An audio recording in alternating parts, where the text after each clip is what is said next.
Today I'm teaching you how to lay out and design a simple irrigation system using parts that you find at the garden center. Let's go.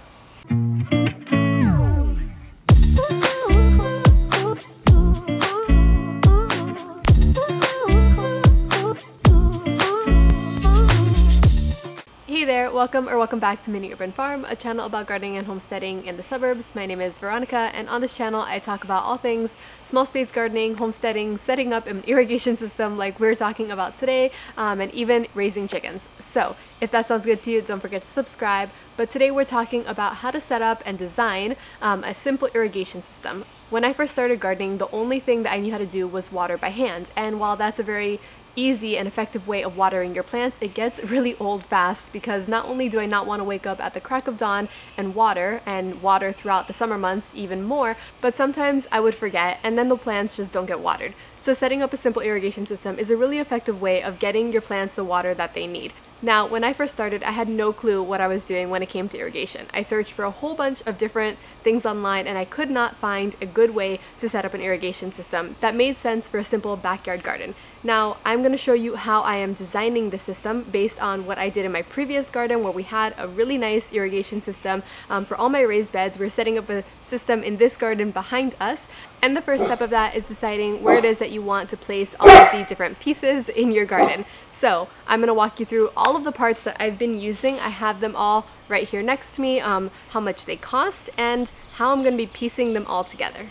And of course, I will leave all of the products that you need to set up your drip system. Everything that I used, I'm showing you in my video. I'll leave it in the description below, plus the drip timer, which I already had. I would definitely 100% recommend that timer. It is a lifesaver.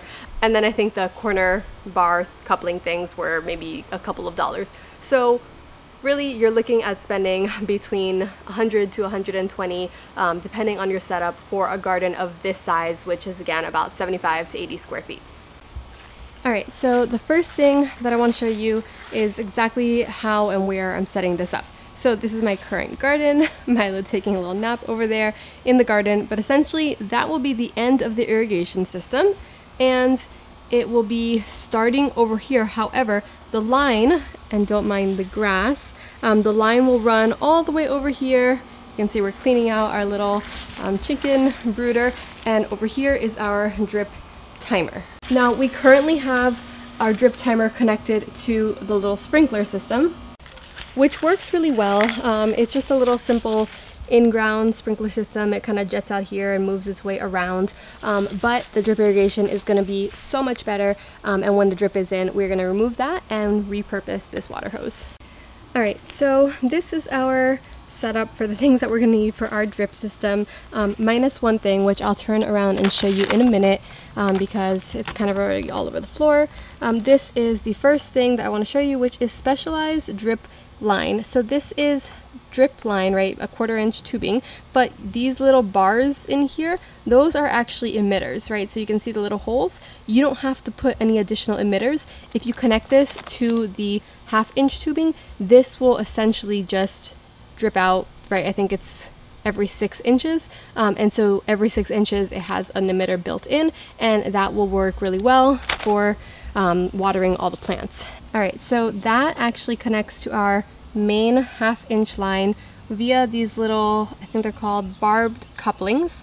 This is the packaging right here, barbed couplings, and so you can see this end actually goes into the 1/2 inch, and then the 1/4 inch goes on that side, and it manages to connect both of the parts so that this is getting water from our main lines. So for every time that we are connecting this drip line in and out of the main line, which will run that way, for every time that we're bringing a line out, we need one of these little couplings to connect between the two. And the same thing applies for these little plugs. For every line, for every drip emitter line of this, right? So let's say we have a line running across here as our main line, and I want 2 drip emitters this way and that way, or I have a drip emitter like these lines, right? A drip line coiling up here. That is going to have a cut at the end of it. So we just cut it into pieces, and then the end part, whoops, and then the end part, we're going to put in these little plugs. It goes in like that, and then the end of it is a plug so that basically no water is coming out of the cut part of that tube. All right, the next thing that we're gonna need is our barbed elbows. All right, this is for connecting the main line, right, our 1/2-inch tubing, wherever we want it to flow. So essentially at the faucet over there, I'm gonna have an elbow coming down and across. That'll be one elbow there, and then it comes this way. That'll be another elbow.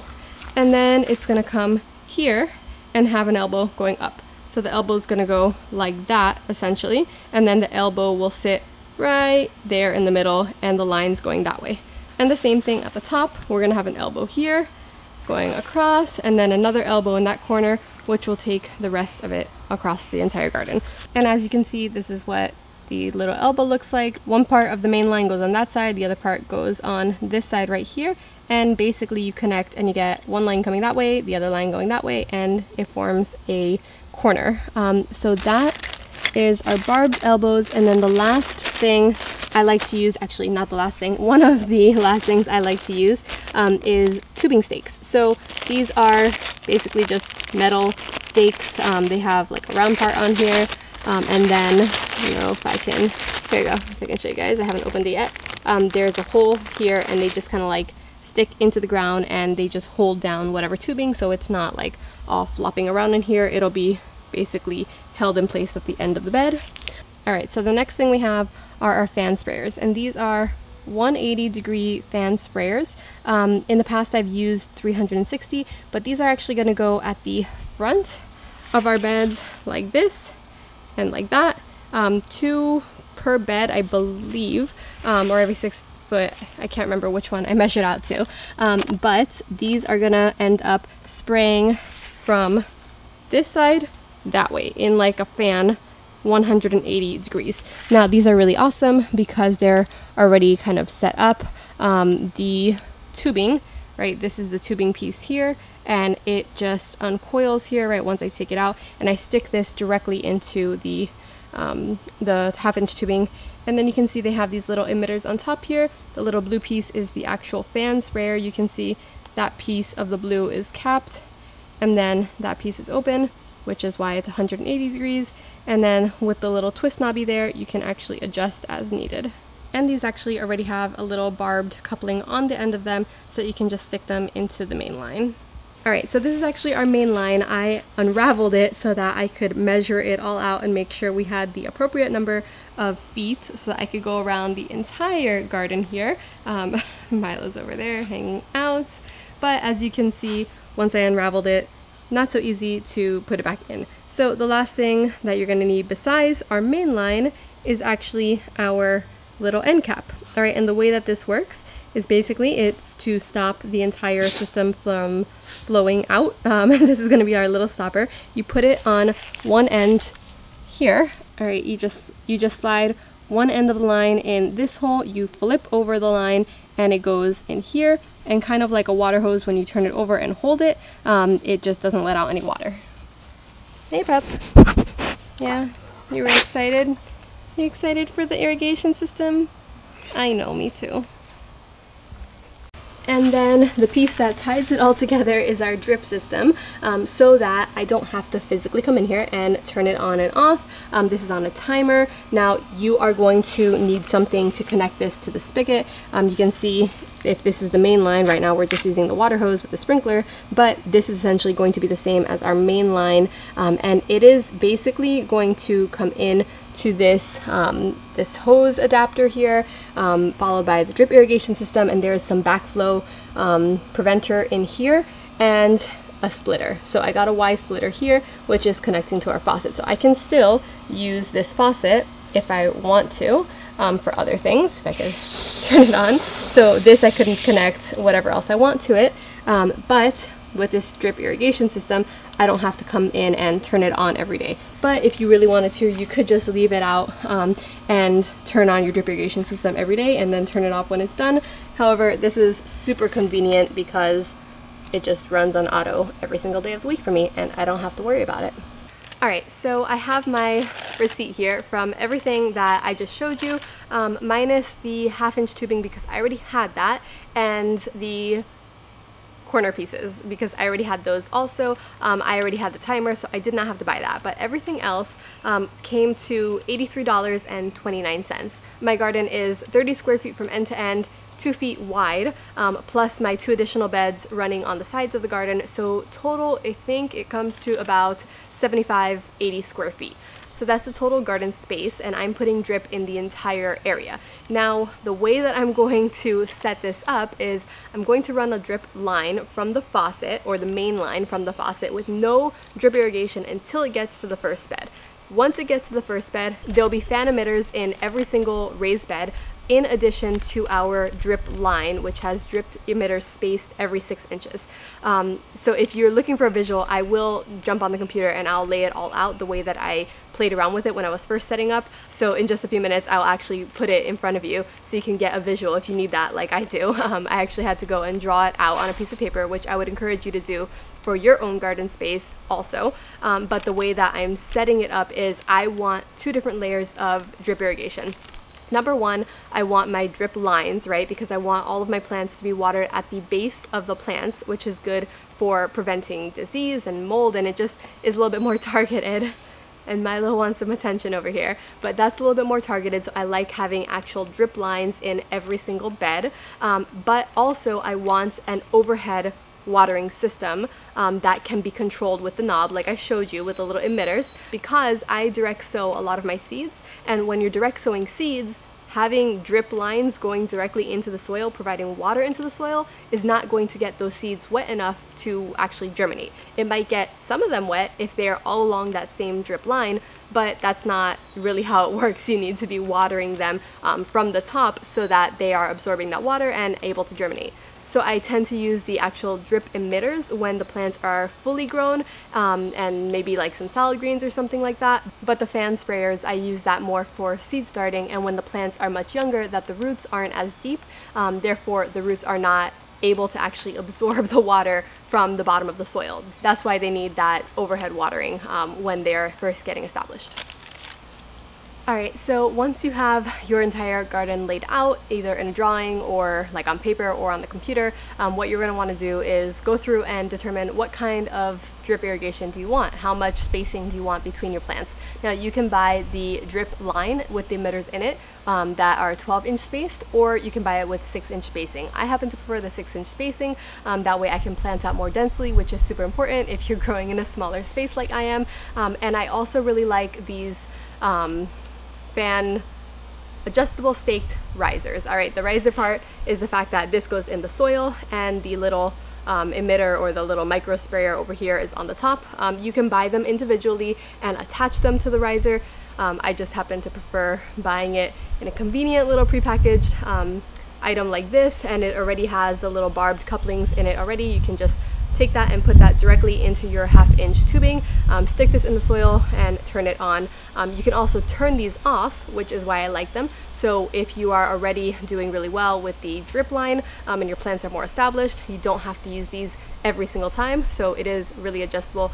And I think that's an excellent way to be able to adjust the watering in your garden as your plants grow and you grow new varieties overall. So you can get these in 360 degrees and put them in the middle of your raised bed, which works really well. I happen to get the 180 degrees and put them in the front of my raised bed because they were completely out of the 360 degree sprayers. But one thing that you will want to take into account is how far this actually is capable of spraying. So I think this one is up to 10 feet or so, and it kind of goes in like a little fan, all right, with a little half circle. So you're going to want to account that this might go at the long side 10 feet and at the short side maybe only 4 feet. And of course you can adjust it so that it goes longer or shorter, but if you know that you are only able to get 10 feet with this, you're going to want to space them at least every 10 feet so that all your plants get watered. I tend to overlap them a little bit, that way when I adjust them they are still, you know, watering everything, but you're going to want to account for whatever spacing it is that you get these micro sprinklers and their diameter. Alright, so now let's jump into the actual drawing that I made. I went into Canva and I just created a simple drawing using their free software. So what you're going to want to do is map out your existing garden space. You can see these are my raised beds here in blue. This green bar down here is the edge of my house, plus my potting bench, which you guys have seen me make videos around there a couple of times. And so everything in blue is what I started off with, or rather that light purplish blue. That is what I started off with. Everything else is the map of my drip irrigation system. So first off, make the map of your garden, make the map of your existing raised beds or whatever space you're planning on putting your drip irrigation into. All right. So everything in black over here is a drip irrigation part. All right. Everything in that like pink reddish color is the drip line, the main 1/2 inch tubing line, just so I could map out exactly where everything was going. You can see it starts over here at the faucet, that's that black little piece here, and ends over here where it is capped with that little figure 8 infinity sign looking thing, because that's actually what the part looks like in real life.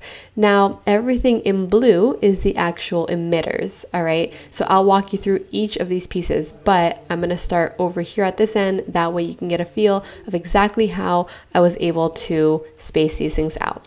So over here, this is my faucet, right? This is where I have my drip irrigation timer, which I absolutely love. And that's basically what turns on and off the entire system without me having to go outside and turn the faucet on and turn it off every single day, twice a day. So starting with the drip timer. I have a line down to the floor, right? And I know this is 2D, you can't really see it when it's going up and down, but this is the line that goes down to the floor. On the floor, there is an elbow, all right? So one of these barbed elbow, which connects this line to the other side going across to the end of the garden. I didn't want a line just going straight here because, you know, if the people come to mow the lawn, they're in the way, or the dog, that line is in the way. So I wanted it as close to the fence line as possible. We have a 6-foot fence on this side. So I ran it from here. We dug a hole underneath, and then this is where the line sits underneath the ground. Another elbow, right? So we cut these pieces of line together and then, or we cut them and then piece them together with these elbows here. Now I'm able to take that line with another elbow and connect it all the way over here to the corner of my raised bed. Now, once I have it exactly where I want it, this elbow essentially brings it up towards the sky, all right, on the edge of this raised bed. It's about 2 feet. So this little part here, this main line is 2 feet going vertically, at which point it connects to another elbow at the edge of the bed. And then that elbow connects to this main line, which is where the actual emitters start. Now this one is going from the front to the very back of this raised bed, which is about 8 feet or so. Now, once it's over here on the corner, what we did is we took another elbow and ran it all the way across, another elbow here, we cut that line again and ran it all the way to the end and capped it with that little figure 8 symbol. That's what it looks like in real life too. So I thought that was fitting. Now, I did that first, right? That is the first thing you're going to want to do, is run that main line across. Once you have that main line all the way across, then you're actually able to start putting in your emitters and the actual parts that will be watering the system. So you can see over here at the beginning of this bed, we have our fan sprayers. These little semicircles are micro sprayers that spray in 180 degrees, which is why I put little semicircles here. You can see 2 in this bed, and then we have 5 going across, which is our 30-foot bed, and then 2 on that last bed at the very end. Now, the little squiggly line here, you can see in that same color blue, that is our drip line, all right? This drip line actually connects to the main line via this little black rectangle here that is a barbed coupling. So wherever you see that little blue squiggly line, you're going to see that barbed coupling, which allows it to basically tap into that main line. And then you're also going to see a plug, which are those little dots on the end of those squiggly dotted lines. That is a plug so that the water does not come spewing out of the end of each one of those lines. Now this might take a little bit more time once you have your garden layout and you are looking at, you know, maybe I should put an emitter here, or maybe I should put a drip line here.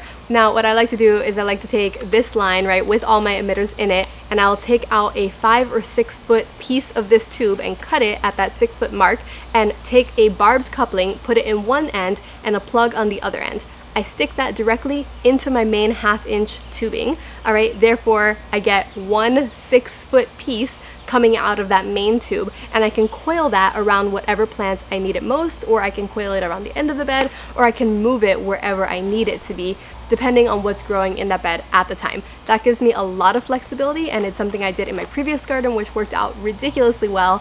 And it's a lot more adjustable down the road when I decide I want to plant something else here or change the amount of watering that a certain plant needs. Alright, so if you want to see this in action, I will definitely be coming out with my how to set up drip irrigation in this garden. That will be my next video to be published. However, I already have a video on how I set up everything in my last garden. You can see the exact layout and all of the pieces that you need. Basically the same pieces here, but just laid out in action. If you want to watch that video, I will leave it on the screen here somewhere. Go and check that out for a real life introduction to drip irrigation 101, and I will see you in the next one. Bye!